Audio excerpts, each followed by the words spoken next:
मोहसिनीन अख्तर रजा अम्मा बाद फ़अऊज़ु बिल्लाहि मिनश शैतानिर रजीम बिस्मिल्लाहिर रहमानिर रहीम अल्लाहु वलियुल लज़ीना आमनू सदक़ल्लाहुल अज़ीम।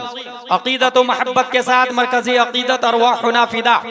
जिनकी मौज से समंदर का तमव्वुज, जिनकी रोशनी से सूरज का तनव्वुर, जिनकी सांस से कायनात का तनफ़्फ़ुस,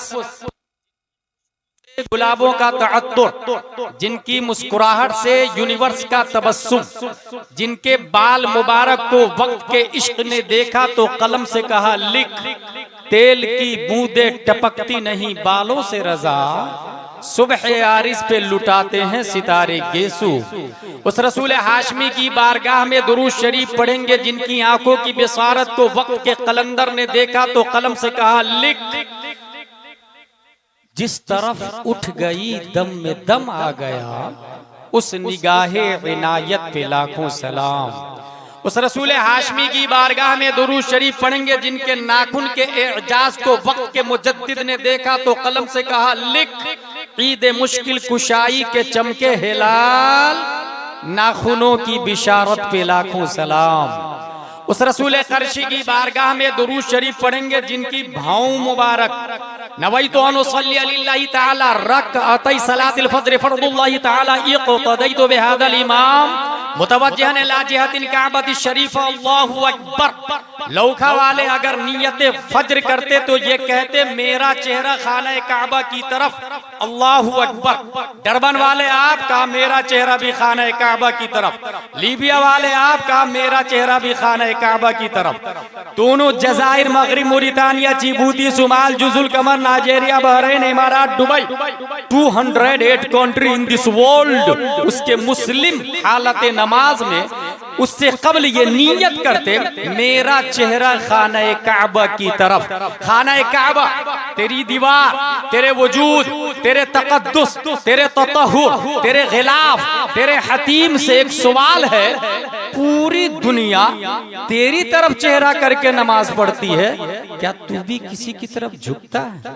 क्या तू भी किसी का सजदा करता है? तो खाना काबा जवाब देता हाँ, पूरी दुनिया मेरी तरफ चेहरा करके नमाज पढ़ती है। किसी जात को अगर मैं सजदा करता हूँ तो वो आमना का लाल है, उम्मत का गमखार है। बरेली के कलंदर इस मोमेंट की तर्जमानी करते तो कलम से कहते हैं लिख, जिनके सजदे को मेहराबे काबा झुकी, उन भवों की लताफत पे लाखों दुरूद शरीफ पढ़ते हैं। अल्लाहुम्मा सल्ली अला सय्यदना व मौलाना मुहम्मद व आलिहि व सहबिहि बारिक वसल्लिम, सलातु व सलाम अलैका या रसूल अल्लाह सल्लल्लाहु अलैहि वसल्लम। मेरी गुफ्तगू की हेडलाइन है अबुल हक्कानी अल्लाह के वली हैं और अपनी कब्र में जिंदा। और इसके लिए मैं 11 वलियों से दलील पेश करूंगा और 2 कुरान की आयत पेश करूंगा। नंबर 1, अल्लाहु वलियुल लज़ीना आमनू, अल्लाह मोमिनों का वली है। आला हजरत रज़ी अल्लाह ताला अन्हु से सवाल हुआ कि वली और मोमिन में कौन सी निस्बत है? आला हजरत फरमाते हैं बेएतिबारे उमूम, आम खास मुतलक की निस्बत, बेएतिबारे उमूम तसावी की निस्बत, और बेएतिबारे खुसूस आम खास मुतलक की निस्बत। अल्लाह वलियुल लज़ीना आमनू, बेएतिबारे उमूम जितने मोमिन है अल्लाह के वली। मोमिन किसको कहते हैं? जो एक अल्लाह को माने, रसूलुल्लाह सल्लल्लाहु तआला अलैहि वसल्लम की लाई हुई बातों को मानना, ये ईमान है।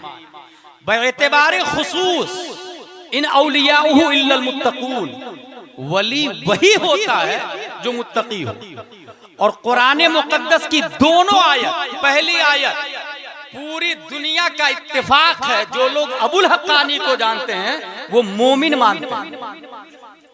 पहली आयत की बनिस्बत वो अल्लाह के वली, क्योंकि कुरान में आया अल्लाह वलियुल लज़ीना आमनू। दूसरी आयत इन औलियाउहु इल्लल मुत्तकून, वली वो होता है जो मुत्तकी हो और यकीनन हराम, कुफ्र, शिर्क, खुराफात, फिस्क, फुजूर, किज़्ब से बचने वाले लोगों में शुमार अल्लामा अबुल हक्कानी अलैहि रहमा का होता है। तो बएतबार खुसूस इस आयत के एतबार से वो अल्लाह के वली साबित हुए। 11 वलियों की दलील कि अल्लामा अबुल हक्कानी अल्लाह के वली है। नंबर 1, हुजूर मुजाहिद मिल्लत। याद रखिएगा, मज़कूर की अहमियत का अंदाजा जाकिर से होता है, जिक्र करने वाले से। अल्लामा अबुल हक्कानी अलैहि रहमा कौन थे, ये जानने से पहले हुजूर मुजाहिद मिल्लत के बारे में इतना जान ले कि ये वो मर्द कलंदर है, मसलके आला हजरत की नशरो इशाअत की बिशारत ख्वाब में आके आला हजरत ने हुज्जतुल इस्लाम को दिया और मजार शरीफ के कोने में इशारा किया कि ये जो हजरत है ना, ये मौलाना साहब, ये उड़ीसा के हबीबुर रहमान हैं, यही मसलक का काम करेंगे, दीन का काम करेंगे, हुज्जतुल इस्लाम की ख्वाब में आके। और 40वां में जब अल्लामा हबीबुर रहमान अलैहि रहमा पहुंचे, हुजूर हुज्जतुल इस्लाम ने पहचान लिया, खिलाफत दी। हुजूर मुजाहिद मिल्लत रईस आजम उड़ीसा थे, उसके बावजूद वो अलग से एक झोपड़पट्टी में रहते थे, रोटी चटनी खाते थे, मेहमान आता तो हवेली में भेजते थे, लेकिन खुद झोपड़पट्टी में रहते थे। मेहमान बहुत जिद करता तो अपने साथ भी खिला लेते। दारुल उलूम हबीबिया इलाहाबाद, बावर्चन खाना बनाने वाली कुक चली गई तो अपनी जौजा को फोन करते, जौजा को प्यार से पगली कहते, अपनी जौजा को फोन करते हैं, अपनी जौजा से कहते हैं कुक चली गई है, आप आइए और खाना बनाइए उनकी जगह। उनकी बीवी गई और मदरसे के तलबा का खाना उनकी बीवी बना रही है। ये हुजूर मुजाहिद मिल्लत समझ गया। अब सुनिए, हुजूर मुजाहिद मिल्लत फरमाते हैं, मौलाना अबुल हक्कानी खतीब आजम थे और खतीबुल बराहीन। ये कौन कह रहे हैं? हुजूर मुजाहिद मिल्लत, जिसके बारे में तमाम उलमा का इत्तेफाक है कि वो अल्लाह के वली है। खतीब आजम और खतीबुल बराहीन, खतीब आजम और खतीबुल बराहीन, ये बात हो गई। एक वली का हवाला दिया। दूसरा वली, 5 मार्च 1925 में एक अल्लाह का वली पैदा होता है। जानते हैं कौन? वो वली अकेला लंदन में वर्ल्ड इस्लामिक मिशन बनाता, डरबन में दारुल उलूम जामिया मदीनतुल इस्लाम बनाता, कनाडा में दारुल उलूम अलीमिया बनाता। अकेला वो आदमी, वो इंसान, वो वली दिल्ली में जामिया हजरत निजामुद्दीन औलिया बनाता। अकेला वो इंसान बेंगलोर में जामिया हजरत बिलाल बनाता।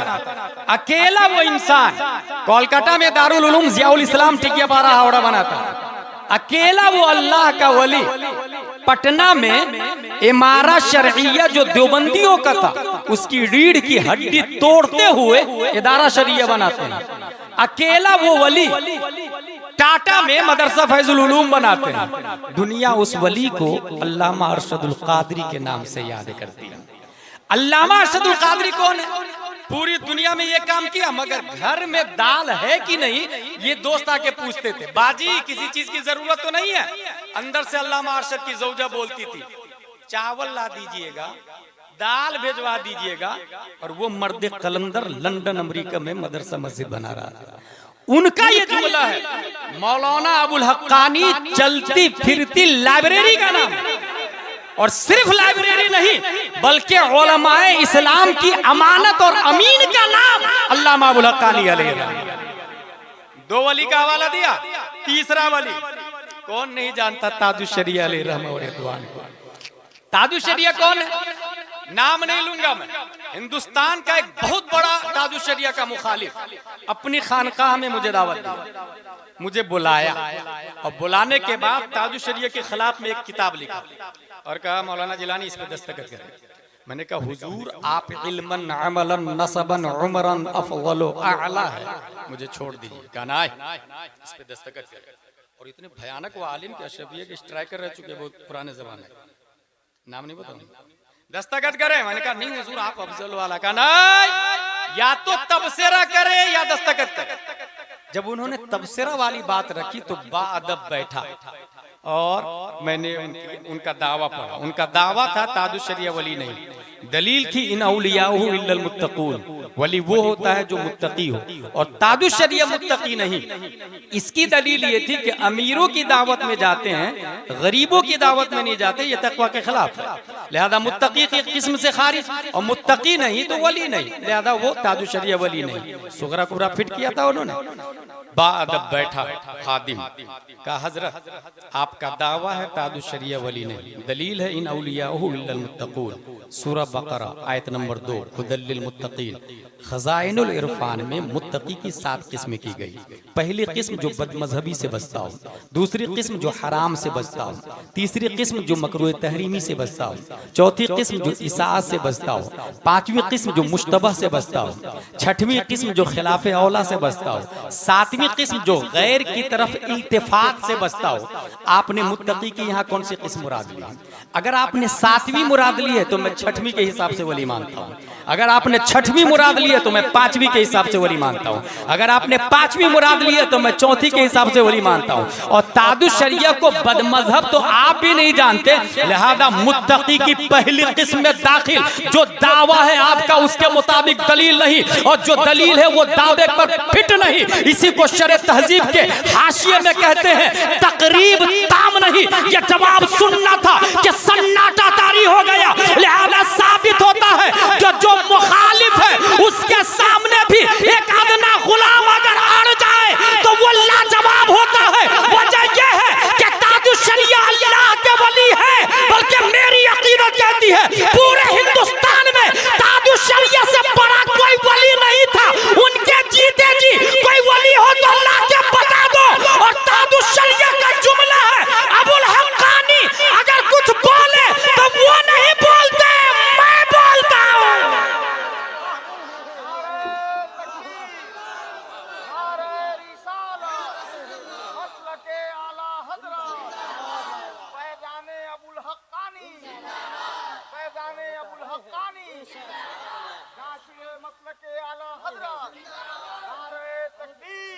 तीन वली की बात हो गई, 3 वली की। चौथे वली हुजूर शेर नेपाल अली रहमत।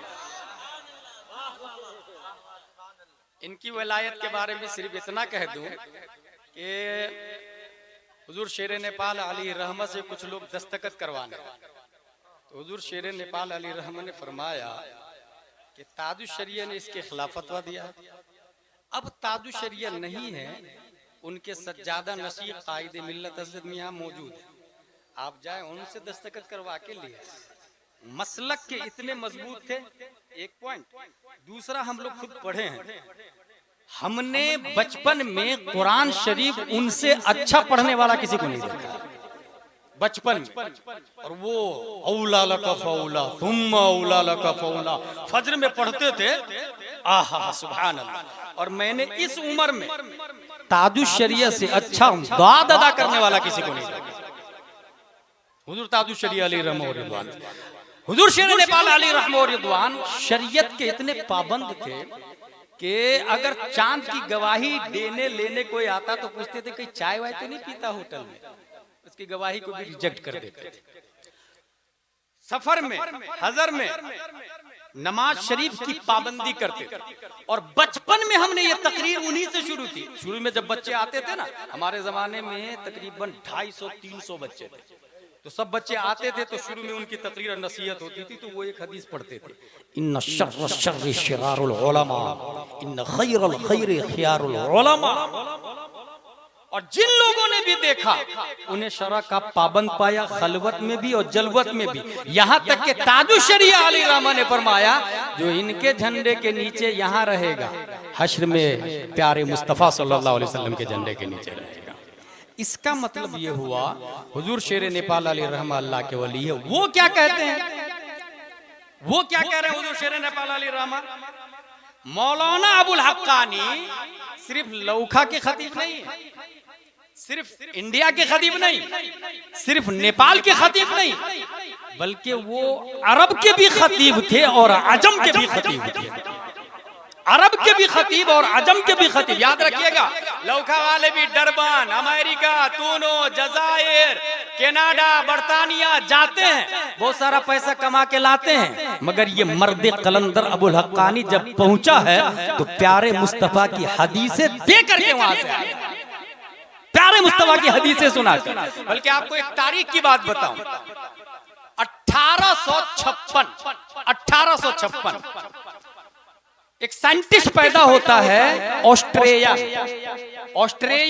ये एक बिग सिटी है यूरोप में, वहां पर वियना यूनिवर्सिटी के अंदर उसने 25 साल पढ़ाई की। साइंटिस्ट का नाम है सिगमंड फ्राइड। 25 साल पढ़ने के बाद उस साइंटिस्ट ने यह कहा, हर शख्स की बॉडी में 3 सिफत है, आईडी, ईगो, सुपर ईगो। क्या मतलब हुआ इसका? आप चाय पी रहे हैं, भीड़ बहुत ज्यादा लगी है, 10 रुपया नहीं देता यार, देखेगा थोड़ी, पतली गली से कट मारा, फिर सोचा यार ये तो हराम हो गया, मैंने 10 रुपये की खातिर हराम का, चलो चल के वापस कर देते हैं। वो जो 10 रुपया नहीं देकर आप पलट गए ना, भीड़ ज्यादा लगी थी, बेईमानी की नीयत जो हुई ना, इसको कहते हैं आईडी। उसके बाद 2 सूरत से खाली नहीं, या तो आप चले जाएंगे या पलट के वापस दे देंगे। अगर चले गए तो इसको कहते हैं ईगो, पलट के वापस चले आए तो इसको कहते हैं सुपर ईगो। कॉलेज वाले इस 3 किस्म को अच्छे से जानते हैं। ये किसने बताया? Sigmund Freud. 25 साल पढ़ाई किया, वियना यूनिवर्सिटी में नोबेल प्राइज होल्डर हुआ, दुनिया को एक नई डिस्कवरी दी। कब की बात है ये? 1856 ईस्वी। ठीक 1856 ईस्वी में अल्लाह ने एक साइंटिस्ट इंडिया में पैदा किया, और ये scientist convent, Saint Pius, Saint Joseph, ABCD, twinkle twinkle, Johnny Johnny, yes papa किया ही नहीं, बल्कि हैरत की बात है किसी दारुल उलूम में जाके आनकुम खानाकुम सोजानकुम भी नहीं किया है, बल्कि सिर्फ 2.5 साल की उम्र है, सामने से तवाइफ की जमात गुजर रही है, उसने लंबा जुब्बा उठाया और आंखों को छुपा लिया। तवाइफ ने कहा, वाह रे मियां, जिसको खुले रहने देना था उसको छुपा लिया, और जिसको छुपाना था उसको खोल दिया। 2.5 साल का बच्चा बोलता है, सुन, पहले नजर बहकती है, फिर दिल बहकता है, फिर सतर खता करते हैं। नजर पहली किस्म, आईडी, दिल ईगो, सतर सुपर ईगो। ये 2.5 साल का बच्चा 3 किस्में कर रहा है।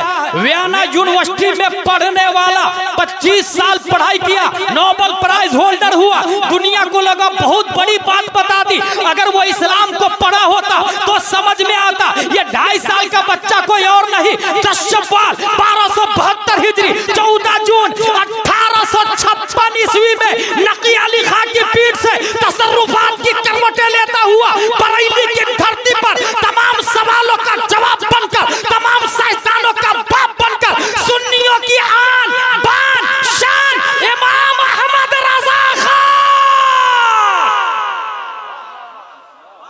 3 किस्में कर दिया। कब की बात है? 1856। ठीक 1956, 100 साल के बाद 2 दिसंबर लौखा में एक मर्द कलंदर पैदा होता है, जिसे दुनिया अल्लामा अबुल हक्कानी अलैहिर्रहमत के नाम से याद करती है। 1956, ये मैं इसलिए बताया कि 1856 में वहां ये 2 साइंटिस्ट हैं। 100 साल के बाद अल्लामा अबुल हक्कानी अलैहिर्रहमत, कारनामा आपकी निगाहों के सामने। वली नंबर 5 सैयद नजीब हैदर मियां, मारहरा शरीफ, और हम लोग कब से जानते हैं इनको? पोरबंदर में पढ़ते, बचपन तो नहीं, 15, 16, 17 साल में तो वो आते थे, और बहुत सूफी मिजाज, बहुत अच्छे। हाल में अभी तसामु हो गया है उनसे, जब दमादम मस्त कलंदर अलीदा पहला नंबर की तशरीह करते हुए उन्होंने कहा, खिलाफत में 4थे नंबर पर है और इमामत में पहले नंबर पर। उलमा किराम ने इस्लाह कर दी है। हकीकत यह है कि हजरत अली खिलाफत में भी 4थे नंबर पर है, इमामत में भी 4थे नंबर पर है, और विलायत में भी 4थे नंबर पर है। तीनों में, इमामत, खिलाफत, विलायत में नंबर 1 पर हजरत अबू बकर सिद्दीक रज़ियल्लाहु ताला अन्हु की जात है। और ये तमाम अहले सुन्नत व जमात का इस बात पर इत्तेफाक है।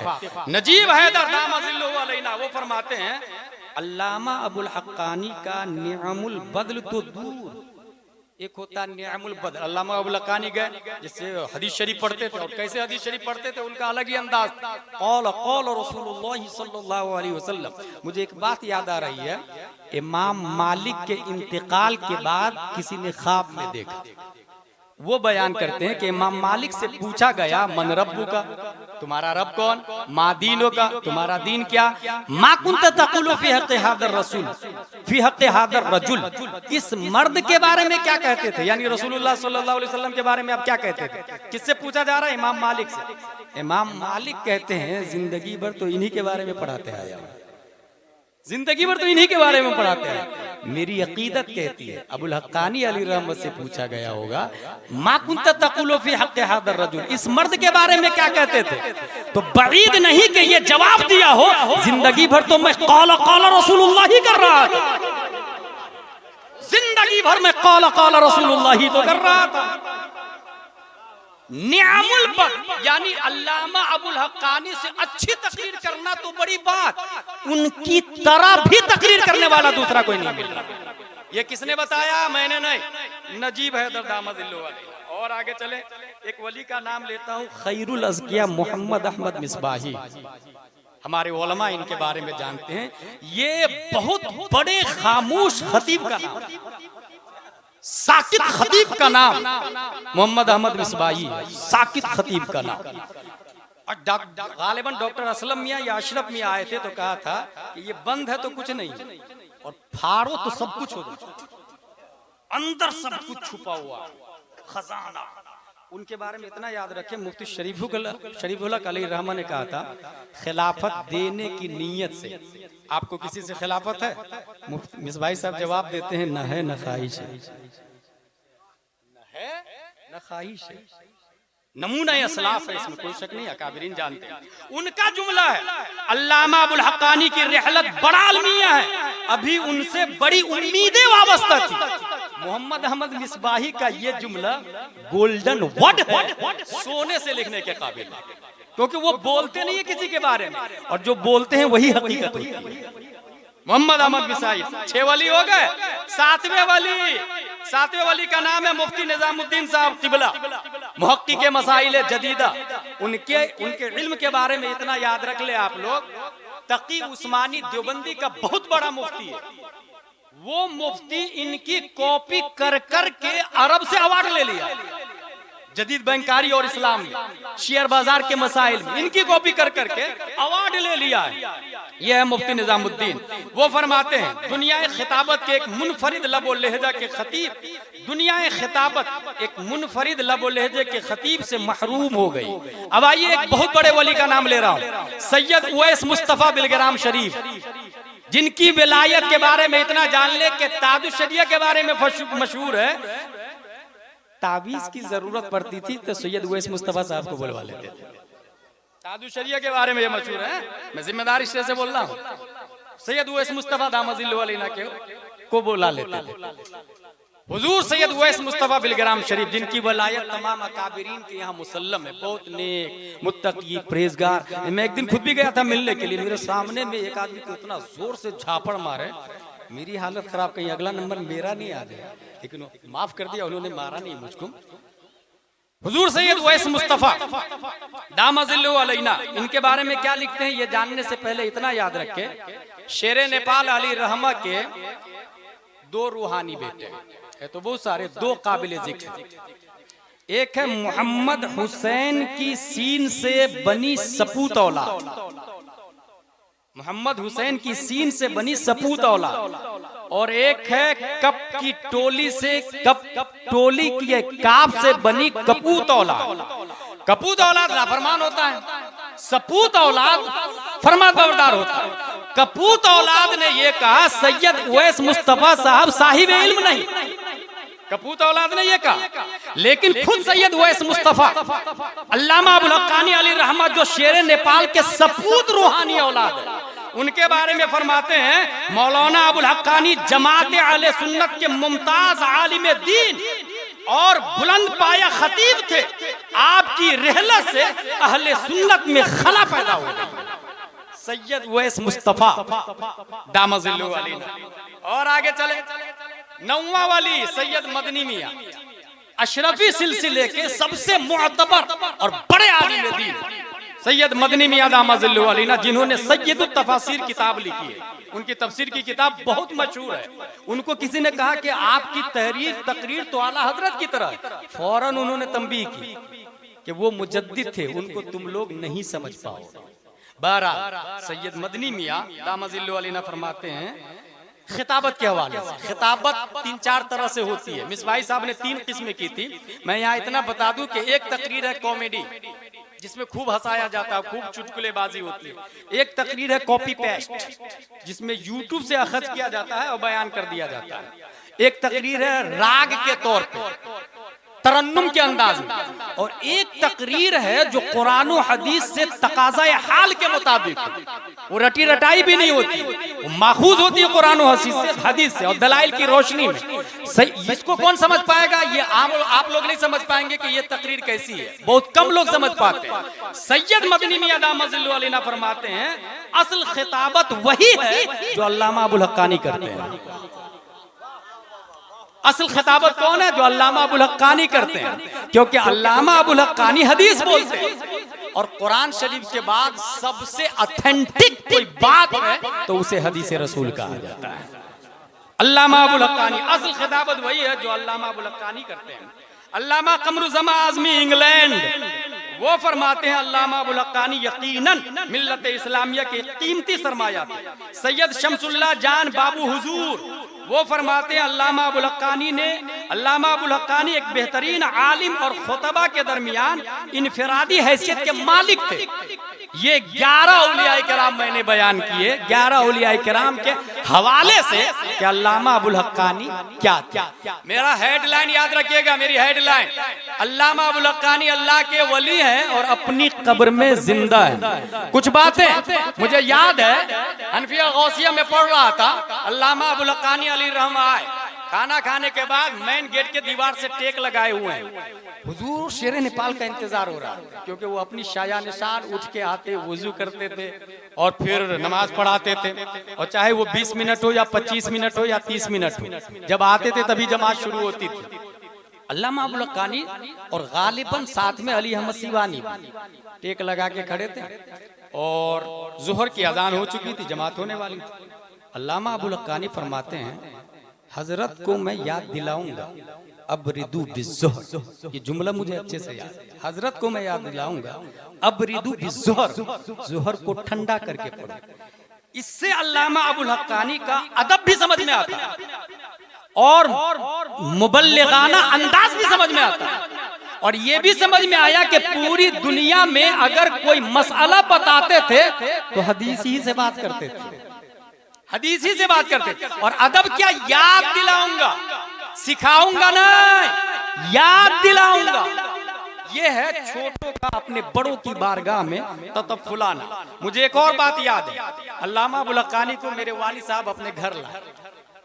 वाली साहब जब घर लाए तो बोले कि ये मेरा बेटा गुलाम जिलानी है, इसको खतीब बनाना है आपकी तरह। अल्लामा अबुल हक्कानी अली रहमा फरमाते हैं शेखुल हदीस बनाए। मैं क्या बना हुआ तो नहीं मालूम, मगर इतना जरूर है कि ये अकाबिरीन का मशवरा, अकाबिरीन का फैज और वालिदैन की मेहनत है। लेकिन ये जरूर याद है कि अल्लामा अबुल हक्कानी का कदम हमारे घर पे पड़ा और ये बातें हो रही थी। हासिल ये अल्लामा अबुल हक्कानी अलैहि रहमा, इनके बच्चों से हुजूर शेरे नेपाल की क्या मोहब्बत थी, वो इतना याद है मुझे कि जब अबुल हक्कानी अलैहि रहमा के बच्चे हनफिया गौसिया में पढ़ रहे थे तो हुजूर शेरे नेपाल कोई आता तो कहते थे ये मौलाना अबुल हक्कानी के बच्चे हैं, इंग्लिश में बात कीजिए ना इनसे, इंग्लिश में बात कीजिए ना। अब चूंकि वो पढ़े लिखे लोग, हाँ व्हाट्स योर नेम, तो बच्चा जवाब देता था my name is Mohammad Tahseen Raza. What's your father name?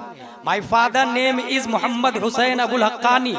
दो जुमले ही से अंदाजा लगा लेते थे कि इंग्लिश आती है और उसके आगे फिर बात भी नहीं होती, इतना महसूस हो जाता था। इससे क्या समझ में आया, हुजूर शेर नेपाल अल्लामा अबुल हक्कानी के बच्चों से प्यार करते थे, प्यार करते थे और जिक्र खैर करते थे, हौसला अफजाई करते थे और जहानत के मुअतरिफ भी थे, जहानत के मुअतरिफ भी थे। इसीलिए मेरा ये कहना है, अल्लामा अबुल हक्कानी अल्लाह के वली है और अपनी कब्र में जिंदा है। अगर उनकी जिंदगी देखना हो तो दारुल उलूम रज़ाए मुस्तफा देखना। अल्लामा अबुल हक्कानी जिंदा है, अगर देखना हो तो खुतबाते अबुल हक्कानी देख लो। अल्लामा अबुल हक्कानी जिंदा है। हदीस में आया इज़ा मातल इंसान इनक़ता अमलुहु इल्ला मिन सलासा मिन सदक़तिन जारिया औ इल्मिन युंतफ़उ बिही औ वलदिन सालिह यदऊ लह। तीन चीजों की बुनियाद पर इंसान जिंदा रहता है, सदक़ा जारिया, इल्म नाफ़े, वलद सालिह। और ये तीनों अल्लामा अबुल हक्कानी करके गए हैं। सदका जारिया भी, इल्मे नाफे भी और वलद साले मतलब नेक बेटा। एक बेटा दारुल उलूम रज़ाए मुस्तफा, एक बेटा जामिया फातिमतुज़ ज़हरा।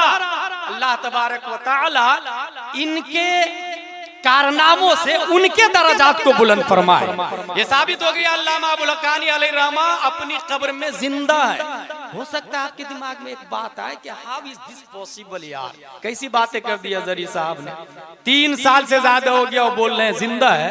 तो इतना याद रखें, आपके यहाँ अगर इंसान चलता फिरता उठता बैठता है, आप समझते हैं कि ये जिंदा है, मुर्दा नहीं है। लेकिन हकीकत ये है कि आपके बदन में रूह का बाकी रहना ये जिंदगी नहीं है। Modi, Yogi, government of India, government of Nepal, government of the world आपको जिंदा मान ले, मगर इस्लाम इसको जिंदा नहीं मानता। क्योंकि हमारे पास दलील मौजूद है। हुजूर सल्लल्लाहु तआला अलैहि वसल्लम अबू जहल से कह रहे हैं, अबू जहल मान लो मैं अल्लाह का रसूल हूँ, अबू जहल मान लो मैं अल्लाह का रसूल हूँ, अबू जहल मान लो मैं अल्लाह का रसूल हूँ। इतने में अबू जहल तो नहीं माना, जिब्रील अलैहिस्सलाम तशरीफ लाते हैं, या रसूल अल्लाह ये मुर्दा है।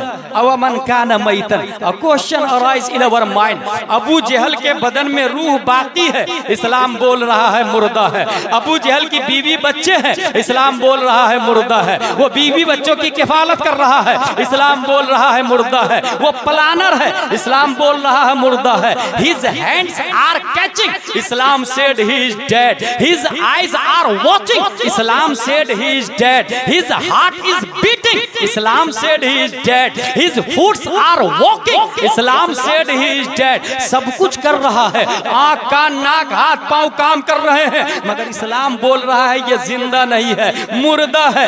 मलकुल मौत आए नहीं है, अबू जहल की रूह निकाल के अभी ले नहीं गए हैं, मगर इस्लाम बोलता है मुर्दा है। फिर जिंदा किसको कहते हैं भाई साहब? चले आगे बढ़ते हैं। 1 2 3 4 5 6 हिजरी, 7 हिजरी, 8 9 10 हिजरी, 20 30 40 50 60 61 हिजरी करबला की धरती है। हजरत ओनो मोहम्मद जा चुके, इस्लाम बोलता है जिंदा है। हजरत मुस्लिम बिन अकील की रूह मलकुल मौत निकाल के ले गए, इस्लाम बोलता है जिंदा है। हजरत कासिम जा चुके, इस्लाम बोलता है जिंदा है। हजरत अली असगर के हल्क को तीर पार कर चुका, इस्लाम बोलता है जिंदा है। हजरत जुहैर बिन कीन की रूह मलकुल मौत निकाल के ले गए, इस्लाम बोलता है जिंदा है। हजरत हुर जा चुके, इस्लाम बोलता है जिंदा है। हजरत इमाम हुसैन बदन करबला में, सर दमिश्क में, और इस्लाम बोलता वला तहसबन्नल्लज़ीना क़ुतिलू फी सबीलिल्लाहि अमवात। हमने पूछा ए अबू जहल तू जीते जी मर कैसे गया? और करबला वाले आका मरने के बाद भी आप जिंदा कैसे हैं?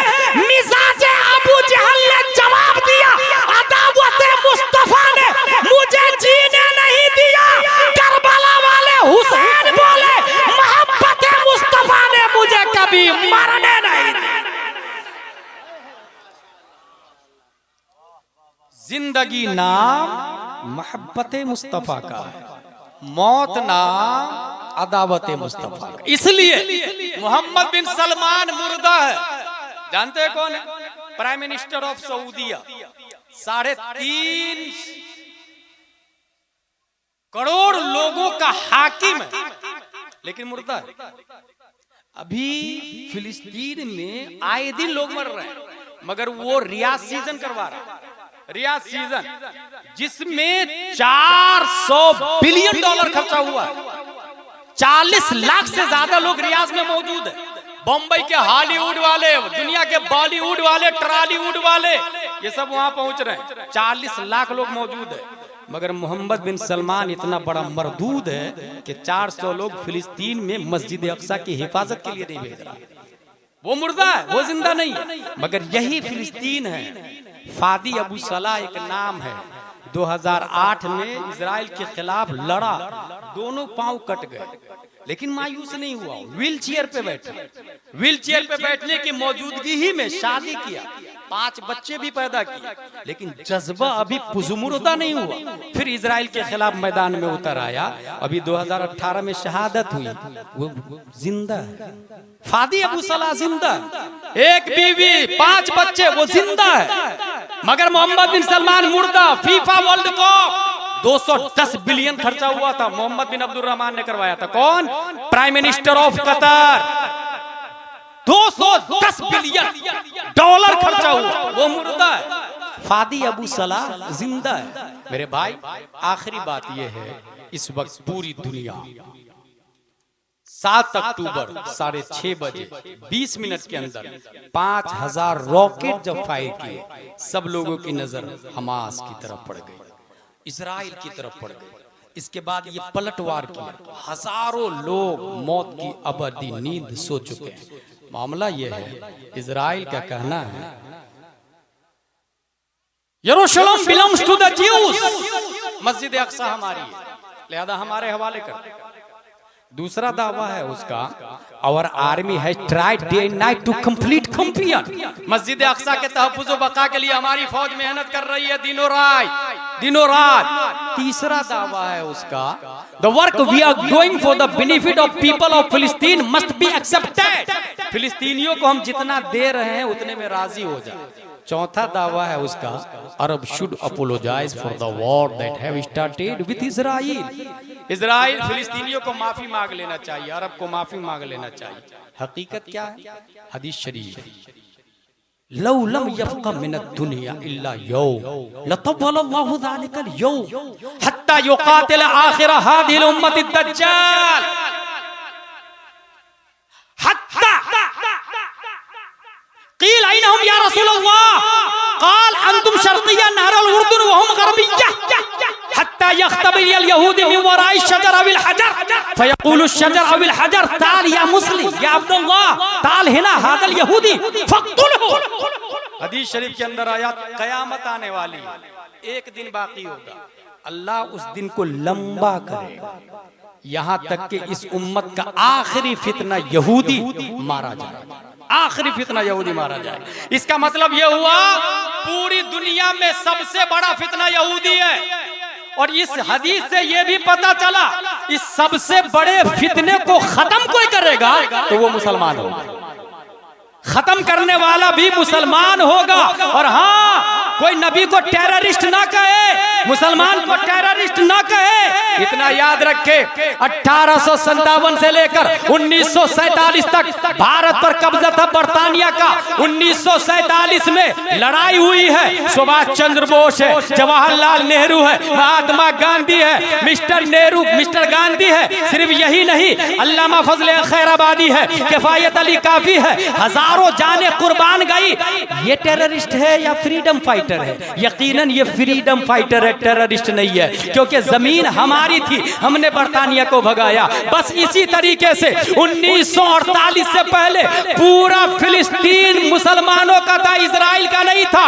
अब अगर इजराइल ने जबरन कब्जा किया है, उसको भगाने के लिए फाइटिंग चल रही है, तो ये टेररिस्ट नहीं है, ये दहशतगर्दी नहीं है, बल्कि फ्रीडम फाइटर है। अगर वो दहशतगर्द है तो फिर अल्लामा फजल हक को भी दहशतगर्द कहना होगा, मिस्टर गांधी को भी दहशतगर्द मानना होगा, जवाहरलाल नेहरू को भी दहशतगर्द मानना होगा। अगर ये फ्रीडम फाइटर है तो वो भी फ्रीडम फाइटर है। और अगर कोई शख्स हमारे नबी पे इल्जाम लगाता है कि नबी भी टेररिस्ट माज़ल्लाह रब्बिल आलमीन, तो उनके बारे में सिर्फ इतना बता दूं और मैं अपनी तकरीर को खत्म कर देता हूं। हमारे नबी अभी माँ के पेट में है, पैदा नहीं हुए हैं। जब माँ के पेट में बच्चा होता है, उस बच्चे को हमल कहा जाता है, और वो हमल जहां पर हो, अगर मेल है तो हामिल होता है, फीमेल है तो हामिला कहा जाता है।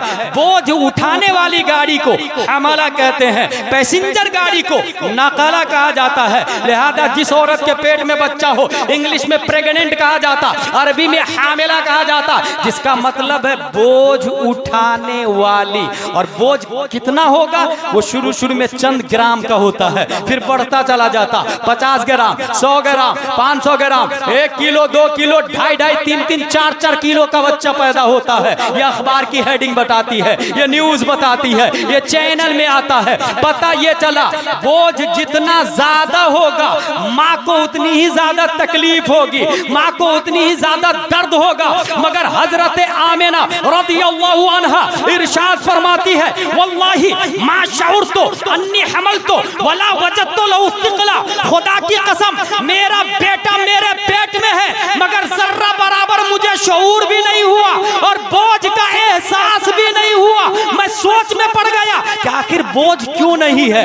माँ को आखिरी अय्याम में करवट बदलने में तकलीफ होती है, चलने फिरने में तकलीफ होती है। यही वजह है कि एक बच्चा माँ का हक कभी नहीं अदा कर सकता। मगर हजरत आमिना फरमाती है, मुझे जर्रा बराबर बोझ का एहसास नहीं हुआ। मैं सोच में पड़ गया क्यों नहीं बोझ का एहसास हुआ। तब बात समझ में आई, 1879 ईस्वी में आइंस्टाइन साइंटिस्ट पैदा हुआ और उसने ये नजरिया दिया, सबसे ज्यादा कम वजन, सबसे ज्यादा कम वेट रोशनी का होता है, रोशनी का।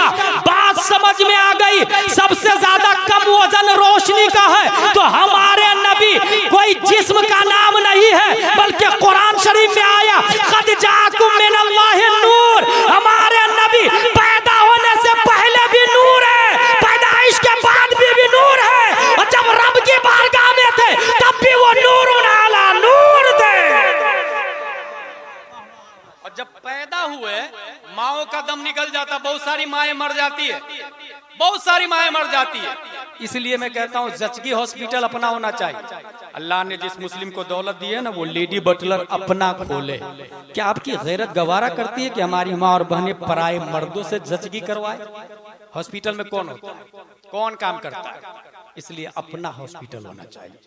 मैं सलाम करता हूँ अल्लामा अबुल हक्कानी अलैहि रहमत की जुर्रत को, हॉस्पिटल खोल करके इंतकाल किया, हॉस्पिटल बनाया। हासिल ये बच्चा पैदा होता, माओ का जनाजा निकल जाता, माएँ मर जाती है। मगर हजरत आमिना फरमाती है, मेरा बेटा मोहम्मद पैदा हुआ तो मुझे जर्रा बराबर तकलीफ नहीं हुई। मैं सोच में पड़ गया कि आखिर तकलीफ क्यों नहीं हुई। इसके लिए पढ़ना शुरू किया, अलिफ लाम मीम सयक़ूल तिलकर रुसुल लन तनालू वल मुहसनात ला युहिब्बु व इदा समिअू वलौ अन्ना क़ाल अल मलौ वअलमू यअतदिरून वमा मिन दाब्बा वमा उबर्रियु रुबमा सुब्हानल्लज़ी क़ाल आलम इक़तरबा। तो 17वां पारा में ये आयत मिल गई, वमा अरसलनाका इल्ला रहमतल लिल आलमीन। ये जो नबी पैदा हो रहे हैं ये रहमत आलम बन के पैदा हो रहे हैं। और जो रहमत आलम हो वो ज़हमत माँ कैसे हो सकते हैं, वो ज़हमत माँ कैसे हो सकते हैं। और जो इंसान पैदा होने के वक्त माँ को तकलीफ ना दे वो टेररिस्ट कैसे हो सकता है, वो दहशतगर्द कैसे हो सकता है।